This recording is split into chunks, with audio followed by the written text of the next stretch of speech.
you, everybody, for coming to the Aaron Torres Podcast YouTube page. If you could do me a quick favor, see that little black subscribe button at the bottom of your screen? Go ahead, click that black subscribe button. Really does help our audience grow, really does help our channel grow, really does help and mean more than you could possibly know. So go ahead, hit that little black subscribe button. Also, thank you to our presenting sponsor, Betfred Sportsbook and the Betfred Sportsbook app. Bet 50 on any game, get $250 in free bets. Thank you again to Betfred. Thank you again to you. Now, here's the video that you came here for. With that said, let's get to the topic of the day. And the topic of the day, I'll tell you, as you guys and girls listen, it is National Signing Day, and there's just so much going on in college football right now. Obviously, we will get to some of the news and notes to watch out for, not only on signing day, but some of the stuff that happened in the lead up to signing day. Beyond that, there's some portal buzz that we got to get to. Devin Leary, the quarterback from NC State, committing to Kentucky. We will discuss that momentarily. But before we do, I want to get to the juiciest, most interesting piece of news that came out over the course of the last couple days. And it actually had to do with somebody who did not go into the portal, who is not signing somewhere, and who is not leaving the school that he is currently at. The player, he's a kid named Drake Maye. Okay, so I think most everybody listening knows this, but he is the starting quarterback at North Carolina. A North Carolina legacy for the college basketball fans. He is the younger brother of Luke Maye, the former North Carolina basketball player, but really this year established himself into one of the elite quarterbacks in all of college football.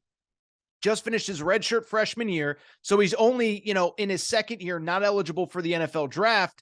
He was a Heisman contender at various points this year, and I think everybody believes that he is QB number 2 in next year's NFL draft behind Caleb Williams. So he's obviously an insanely talented player, and he is so talented, as a matter of fact, that as soon as the season goes final, there start to be rumors that he could enter the transfer portal, that he is such a hot commodity, that he is such a well-known established quarterback that, an Alabama or an Ohio State or whoever would love to have this guy in their program.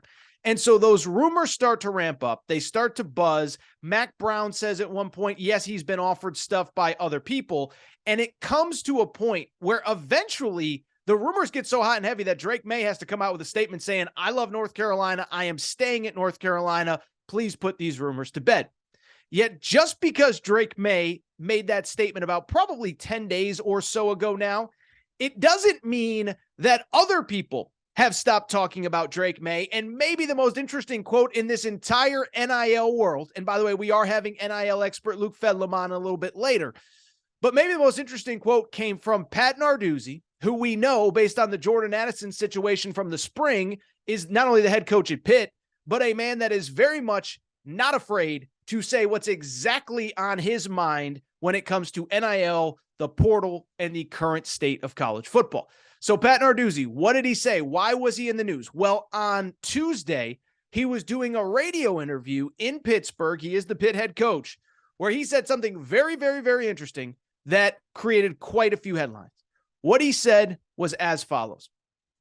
On 93.7, The Fan in Pittsburgh, he said that he heard 2 schools offered North Carolina quarterback Drake Maye, the guy I was just talking about, $5 million to transfer.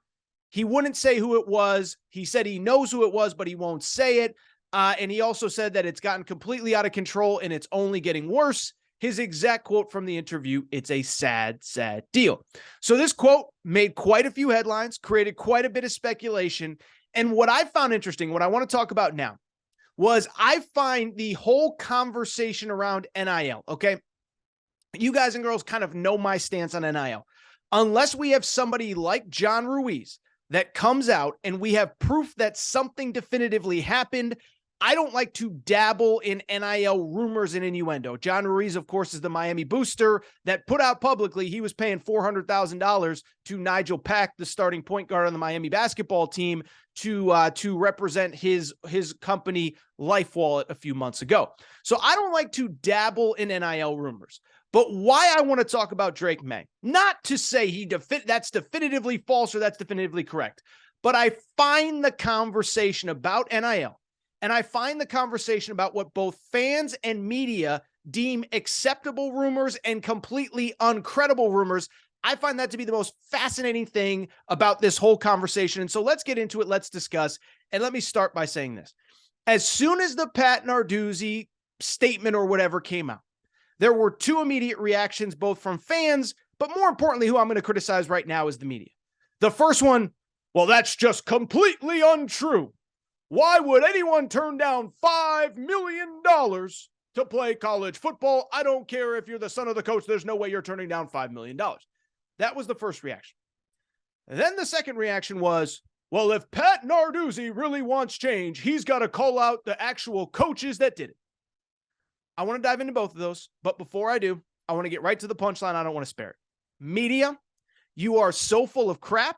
Media, you need to look yourselves in the mirror. Media, you're just so full. I can't stand the conversation around this NIL stuff, and I can't stand the people who push the conversation, that stuff. So let's break it down. Let's talk about it, because the first one, well, there's just no way that this can be true. Now, look, do I believe that it's 100% factually 1,000% correct? I can't sit here and say that I know for sure. Okay. What I can say is we have heard even publicly that there is a market for an established college quarterback that's 7 figures. Okay. I'm not saying that's what it takes to get an established college quarterback. I'm guessing. I don't know. I don't think that it took 7 figures to get Devin Leary to Kentucky, which we'll talk about in a minute. I don't think it got 7 figures to get Drew Pine to Arizona State, the former Notre Dame starting quarterback who committed to Arizona State. But we have heard rumors that there is a lot of money in the NIL space specifically for an established quarterback. If you remember about 2-3 weeks ago, there was a rumor, we might have talked about it on this show. Sam Hartman, a multi-year starter at Wake Forest, there were reports that he might enter the portal because the money that was getting thrown at him in quote-unquote NIL was through the roof. His coach, Dave Clawson, even commented on it, basically saying, look, if the money is that good, he should consider it. Now, he, as of right now, has not left, but the rumors were that if he did hit the market, he could potentially get 7 figures. Not that he definitively would, but that he could. And so to me, I don't know why it's so insane that the possibility exists that Drake Maye, a potential NFL franchise-changing quarterback, could get $5 million at the college level. But let me take it a step further, because what I don't understand, and by the way, here's the other thing that cracked me up. People said, there's no way he's turning that down.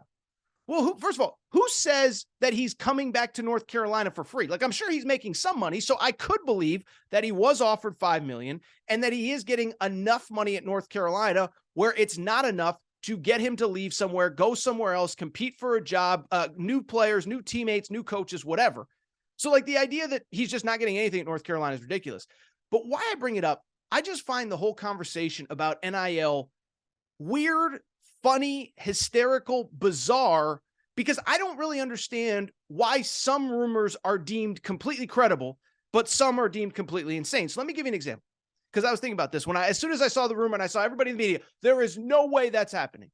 Well, wasn't it a year ago that everybody saw a story about Texas A&M where the report was from a very credible news journalist named Sliced Bread that Texas A&M was paying $1 million to every recruit in their 2022 recruiting class? That was the report that was out there, and I saw credible media members run with it. So you mean to tell me that it's completely reasonable to say that Texas A&M is paying $1 million to every recruit, all the way down to their 3-star punter, but it's impossible that Drake Maye would demand $5 million as an established quarterback? Texas A&M, completely conceivable. Drake Maye, completely inconceivable. I don't get it. Doesn't make sense to me, and it cracks me up with what is deemed a credible media report and what isn't. And then and by the way, the A&M stuff was reported by somebody named Sliced Bread.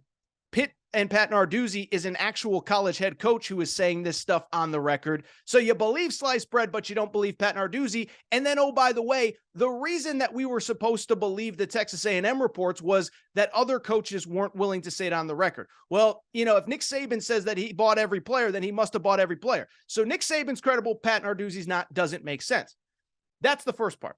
The second part that I also heard was, well, Pat Narduzzi, if he wants change, he's got to call out the coaches individually who are doing this. Well, wait a second now. Didn't Pat Narduzzi do that in the spring? Didn't his best wide receiver, Jordan Addison, enter the transfer portal? And didn't he say right away that kid was tampered with by USC and he's going to end up at USC? And he called out Lincoln Riley in public, and he personally called Lincoln Riley and yelled at him. So are you mad at Pat Narduzzi for not calling people out, but you were mad at him in the spring for doing it? And so I guess where I stand on all this Drake Maye stuff is, one, I do sort of believe it. And two, I don't really care. What bothers me, though, is the way that certain schools are covered, certain coaches are covered, certain programs are covered in one way, and certain programs are covered another way, with the same amount of innuendo, facts, rumors, whatever. Because just think about the NIL conversations of the last 2 years. So I'll give you two separate examples. One, think about Texas A&M. Texas A&M signs the #1 recruiting class after an 8-4 season. And they must be paying people because it's absolutely crazy. How else could they? Meanwhile, Texas signs a top 5 class off of a season when they went 5-7, but that's perfectly normal. Nothing to see here, nothing weird there. How about this year? Miami, off of a 5-7 season, has 3 5-stars committed, and they are probably going to end with the #3 recruiting class in the country this year. And we have a Miami booster on the record saying that he's paying players. So Texas A&M has a crazy slush fund that everybody's getting paid out of. But Miami, they just signed a top 5 recruiting class. Who cares? And then it's the same with the coaches, right? Every time Lane Kiffin calls out somebody, everybody thinks it's the funniest thing in the world. Oh my God, Lane Kiffin, LOL, he's crazy, whatever. But Pat Narduzzi does it as well. And so this has always been an issue to me with how things are covered in college sports. We could cross, sports, cross barriers, whatever. I've said it for years. One of the reasons I've always defended John Calipari, maybe not so much this week after he lost to UCLA, but why I've always defended John Calipari is because we have text messages with Bill Self telling Adidas that he needs Adidas helps getting players. We have Zion Williamson's parents moving into some crazy house in Durham while he played for Coach K, but John Calipari is the bad guy. You go back a few years, why I always defended Jim Calhoun. Jim Calhoun's the bad guy. In college football, it's the same. And so I just bring it up because I just want fair coverage. And by the way, let me wrap by saying this. One, I think it could have happened, the Drake Maye stuff. But two, and more importantly, I don't really care. For years, all you guys and girls told me, players should get paid. Players should get paid. Fair market value. Well, what's more fair market value than a transfer quarterback? What's more fair market value than a quarterback that's established? NFL quarterbacks make $40 million a year. A college quarterback shouldn't make $5 million. So I have no problem with it. I have no problem with any player in any sport getting any NIL if that's what the market dictates. I sort of believe that number might not be correct, but it probably isn't as crazy as you think. And I promise that is all I'm going to say about the Drake Maye situation, but I just want to wrap by saying what the kids say. If you're mad at Pat Narduzzi, I want you to bring that same energy to Lane Kiffin. If you're mad about Texas A&M from a year ago, I want you to bring that same energy to Miami and to Texas, because the same amount of actual data that we have that Texas A&M paid all their recruits is the same amount of data that we have on Texas, Miami, Alabama, Georgia, anybody.